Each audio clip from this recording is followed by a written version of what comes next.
Good day. Here are the top stories for the Philippine News Agency. Our starting point is the Chief Executive's series of high-level engagements at the ASEAN Summit in Vientiane, Laos. President Ferdinand R. Marcos Jr. underscores the Philippines' strong commitment to upholding international law, ensuring regional peace, and driving sustainable economic growth. Bench Bondok has our top story. President Ferdinand R. Marcos Jr. has been at the forefront of tackling some of the region's most pressing challenges, from disputes over maritime boundaries to the political crisis in Myanmar, as well as fostering new business opportunities that could position the Philippines as a leading hub for sustainable industries. During the 44th and 45th ASEAN Summits in Laos, President Marcos reiterated Manila's firm commitment to the rule of law and the international rules-based order, with a particular focus on the South China Sea dispute. He emphasized the country's adherence to the 1982 United Nations Convention on the Law of the Sea, or UNCLOS, and the 2016 Arbitral Award, both of which serve as key frameworks for managing disputes, especially with China. Although no specific details were mentioned during his intervention, Marcos stressed the importance of following legal frameworks to maintain peace and order in the region. China, which continues to claim nearly all of the South China Sea, has yet to recognize the 2016 ruling in favor of the Philippines.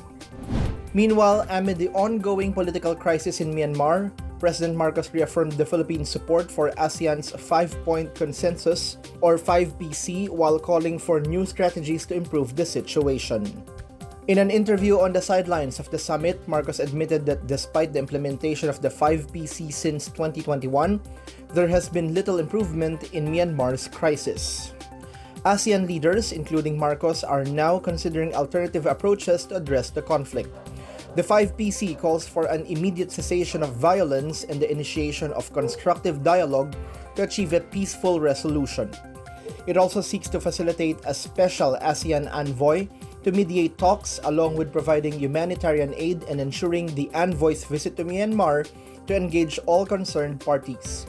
Myanmar has been in turmoil since the military seized power in a 2021 coup, leading to widespread protests and violence. In another engagement, President Marcos switched gears to promote economic opportunities at the ASEAN Business and Investment Summit. Donning his salesman's hat, he encouraged investors from across Southeast Asia to explore a variety of high-potential industries in the Philippines. Marcos highlighted key sectors ripe for investment, including green metals, energy, equipment, agribusiness, and digital connectivity, backed by the Philippines' recent policy reforms and aggressive infrastructure development. Despite global economic challenges, the president pointed out that the Philippines' manufacturing sector continues to thrive, supported by a strong foundation of industrial growth. He says this makes the country an attractive destination for businesses looking to expand in Southeast Asia. For the Pna Headlines, I am Bench Bondok. While President Ferdinand R. Marcos Jr. is advancing the country's interests at the ASEAN Summit in Laos, there's good news back home as well, particularly in the field of higher education. The Commission on Higher Education has announced that more Philippine higher education institutions are now recognized in the 2025 Times Higher Education World University Rankings. CHED Chairperson Prospero De Vera reported that the number of globally ranked HEIs in the Philippines has increased from 5 last year to 6 this year. Ateneo de Manila University leads the rankings for the third straight year, followed by the University of the Philippines, De La Salle University, Mapua University, Mindanao State University, Iligan Institute of Technology, and the University of Santo Tomas.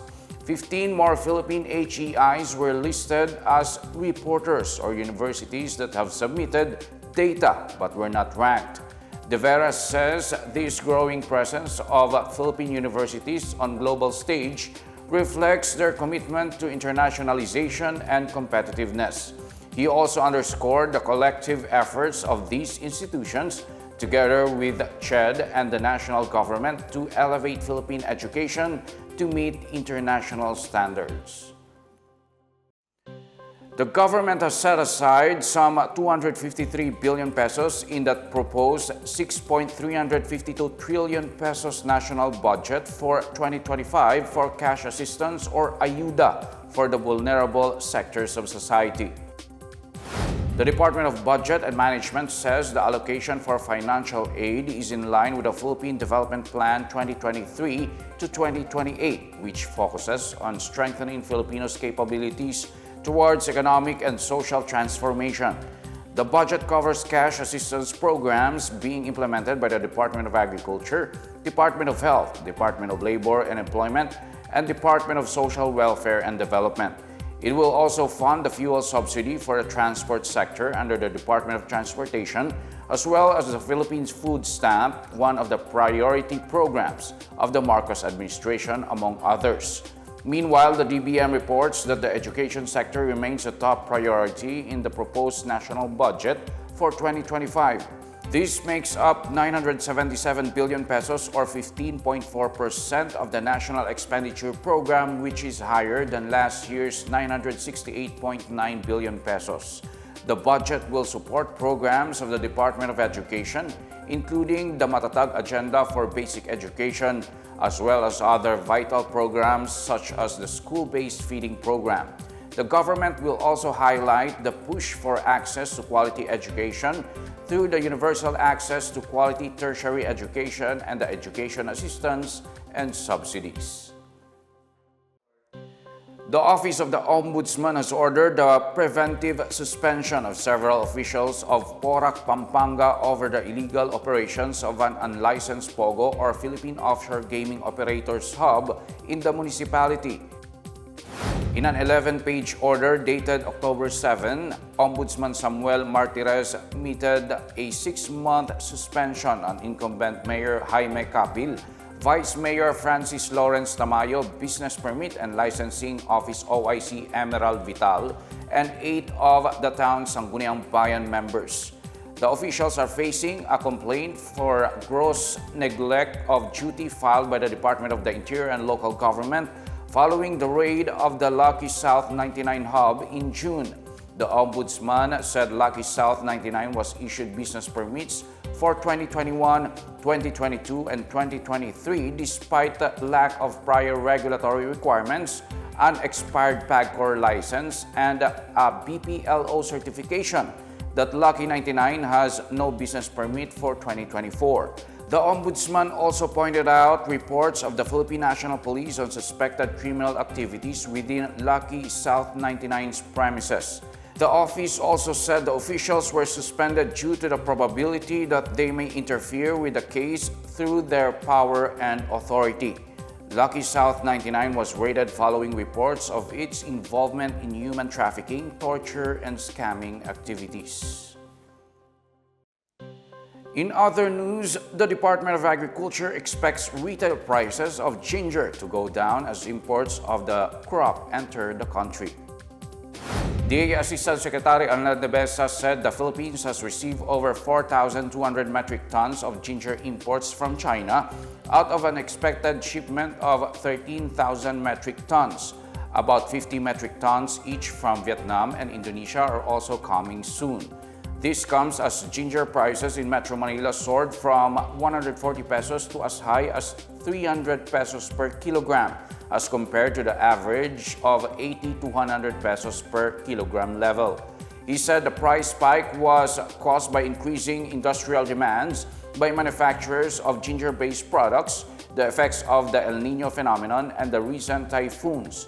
The DA assures it will tightly monitor local markets to prevent retailers from taking advantage of consumers. And that's the latest and the biggest stories on the Pna Headlines. For more news updates, please visit our website pna.gov.ph, our Facebook and X account, Philippine News Agency. The Pna Headlines is also streamed via the Servicio Facebook page. You may also watch the Pna Headlines through the Philippine News Agency's YouTube account and via the News and Information Bureau website under Pna News. It's 76 days before Christmas. I'm Willard Basalonia. This is the Pna Headlines, bringing stories that unite the nation.